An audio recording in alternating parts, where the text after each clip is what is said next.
See Luke 16 and verse 15. लूका 16 उसका 15 देखिएगा।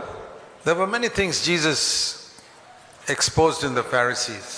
फरीसियों के बारे में जो है प्रभु यीशु मसीह ने बहुत सारी बातें बताया। Hypocrisy, उनका ढोंगीपन, pride, उनका घमंड, selfishness, स्वार्थीपन, being hard on other people, दूसरों के प्रति कठोरता दिखाना legalistic rules. और व्यवस्था के अनुसार नए नए नियमों को बनाना। You can't do this on the Sabbath day, you can't do that on the Sabbath day, सबत के दिन ये नहीं कर सकते, वो नहीं कर सकते, you can't be healed on the Sabbath day. सबत के दिन चंगाई नहीं दे सकते। And here is one more of their faults. एक और बात यहाँ पे देखते हैं, Whereas Luke 16:15, लूका रचित सुसमाचार 16 उसका 15, you justify yourself in the sight of men, तुम तो मनुष्यों के सामने अपने आप को धर्मी ठहराती हो, but God knows your heart. परंतु परमेश्वर तुम्हारे मन को जांचता है। Listen to that. यहाँ ध्यान दीजिएगा। Is God saying that to you? Is God saying that to you also? क्या ये आपके लिए भी परमेश्वर कह रहा है You justify yourself before men. कि आप मनुष्यों के सामने अपने आप को धर्मी ठहराते हो, God knows your heart. परंतु परमेश्वर तुम्हारे मन को जानता है। That was another quality of the Pharisees, a bad quality. और ये एक बुरा एक आदत था फरीसियों का, Along with all their hypocrisy and selfishness और ढोंगीपन के अलावा and pride, और घमंड के अलावा justify themselves before men. हाँ, दूसरे मनुष्यों के सामने And- अपने आप को धर्मी बताते थे। And Jesus said, but this self-justification may be highly esteemed among men, but it is detestable in the sight of God. हाँ, परंतु परमेश्वर तुम्हारे मन को जानता है, क्योंकि जो वस्तु मनुष्यों की दृष्टि में महान है वो परमेश्वर के निकट घृणित है। That means God detests इसका अर्थ है कि परमेश्वर उससे people who try घृणा to justify themselves before घृणा men, करता है जो मनुष्यों के सामने अपने आप को धर्मी ठहराते हैं, who don't see what does God think about me. और वो नहीं सोचते जो परमेश्वर आपके बारे में क्या सोच रहा है। That was what brought salvation to that thief on the cross. और यही बात जो है उस चोर के जीवन में उद्धार लेकर आता है। So we were talking about Ephesians 2. इफिसियों 2 के बारे में हम देख रहे थे। Not as a result of works, Ephesians 2:9. और इफिसियों 2 उसका 9 में देखते हैं कि हमारे कर्मों के द्वारा हमारा उद्धार नहीं So होता, that no one can boast saying, I did better works than you. No one can boast saying, I did better works than you. हाँ, कोई भी जो अपने आप पे घमंड नहीं कर सकता कि मैंने तुमसे बेहतरीन काम किया है, Therefore God chose me. इसलिए परमेश्वर ने मुझे चुना है। No, that's not why God chose me. और ये कारण नहीं है परमेश्वर ने आपको चुना। God chose me. God accepted me because I took the blame for my sin. परमेश्वर ने मुझे चुना, परमेश्वर ने मुझे स्वीकृति दी क्योंकि मैंने अपने ही ऊपर दोष को उठाया I did not justify myself. और मैंने अपना न्याय नहीं दिया। So now listen very carefully. Ephesians 2 verse 8, 9 and 10.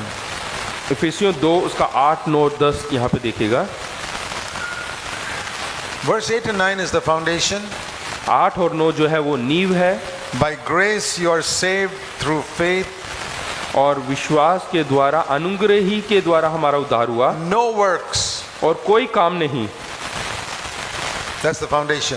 और यही हमारा नींव But है। after that, और उसके बाद when you put up the building, जब हम इमारत को खड़ी करते हैं then there are plenty of works. तो बहुत सारा काम है। See verse 10. 10वां वचन देखिएगा, We are his workmanship, क्योंकि हम उसके बनाए हुए हैं, created in Christ Jesus for good works, मसीह यीशु में उन भले कामों के लिए सृजे गए हैं, which God prepared that we should walk in them. जिन्हें परमेश्वर ने पहले से हमारे करने के लिए तैयार किया है। This is what I said in the beginning. और यही मैंने शुरुआत में कहा, Most churches preach only verse 8 and 9. ज्यादातर कलीसिया 8 और 9 सिखाती है, No works, no works, no works. कर्मों के बगैर, कर्मों के बगैर, कर्मों के बगैर। We say yes, no works in the foundation. हम भी वही कहते हैं कि हमें नींव में कोई काम नहीं, But a lot of works in the superstructure in the building. लेकिन जब इमारत खड़ी करते हैं तो वहां पे बहुत सारा काम होता है। Verse 10.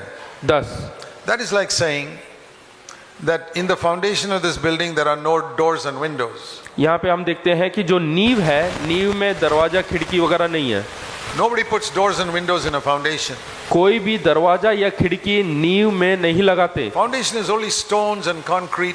और जो नींव है वो केवल पत्थर और सीमेंट है that's hidden under the ground. और वो जमीन के नीचे है। But in the building, लेकिन there जो इमारत है are many doors and windows. उसमें बहुत सारे दरवाजे और खिड़कियां हैं। So, when you say no doors and windows, that is in the foundation.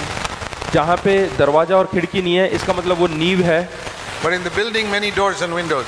लेकिन इमारत में जो है बहुत सारे दरवाजे और खिड़कियां हैं। The same way we say in the Christian life, इसी प्रकार एक मसीह जीवन in the foundation, no works. जो नींव है उसमें कोई कामकाज नहीं, कर्म नहीं, But in the building, many works. लेकिन इमारत में बहुत सारे काम हैं।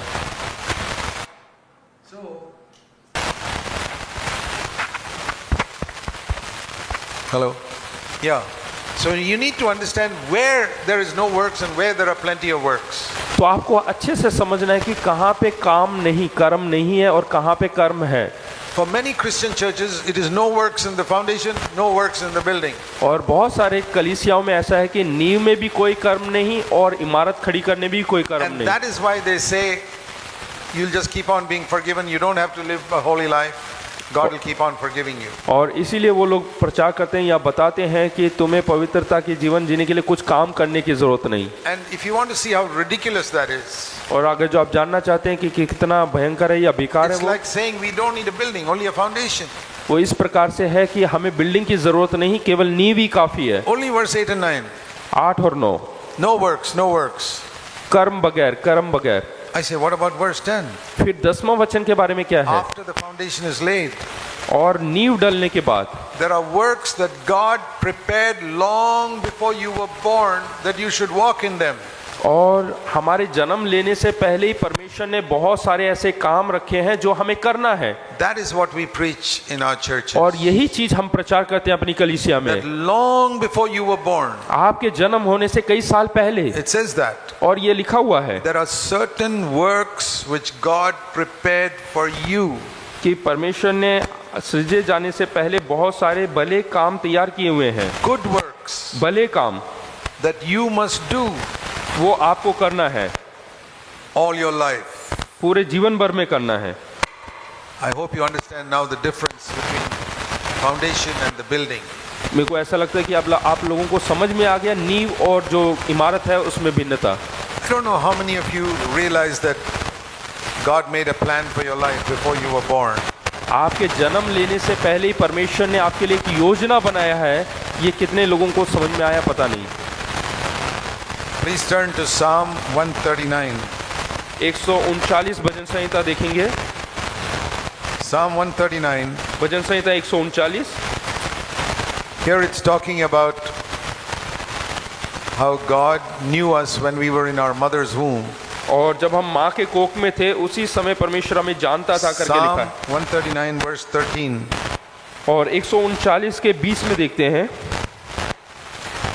Lord, you formed my inward parts, you wove me in my mother's womb.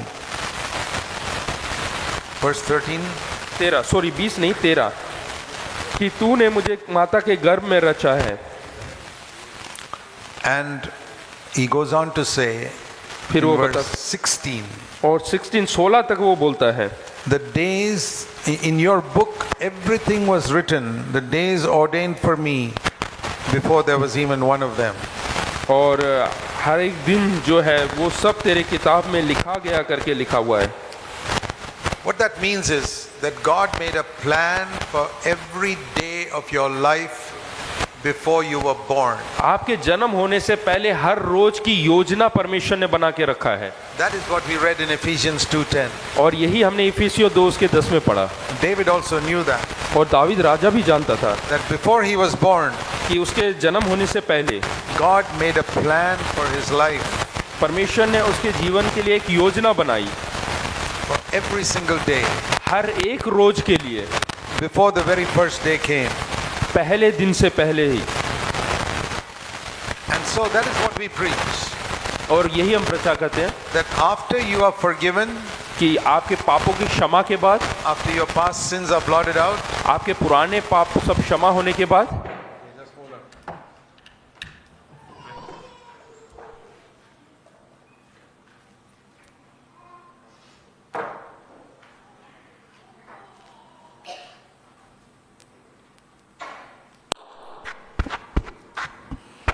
Okay?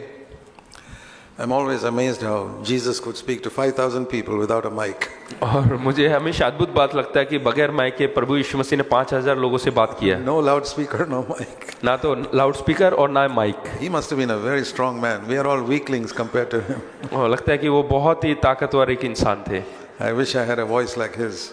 और मेरा भी वैसे ही आवाज होता तो बहुत अच्छा था। But thank God that we have this provision.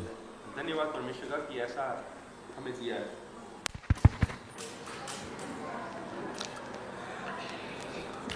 Okay, all that was to enable all those who are sleepy to wake up. हाँ, जितने सो रहे थे उनको जागने का मौका मिला, You know, after a good lunch, we all feel sleepy. और अच्छा भोजन के बाद हम सबको नींद आता है। So God allows this disturbance. Everybody's awake now. हाँ, परमेश्वर अनुमति देता है इस तरह का डिस्टर्बेंस ताकि सब लोग जाग जाएं। So let's understand this clearly. आइए हम इसको समझें।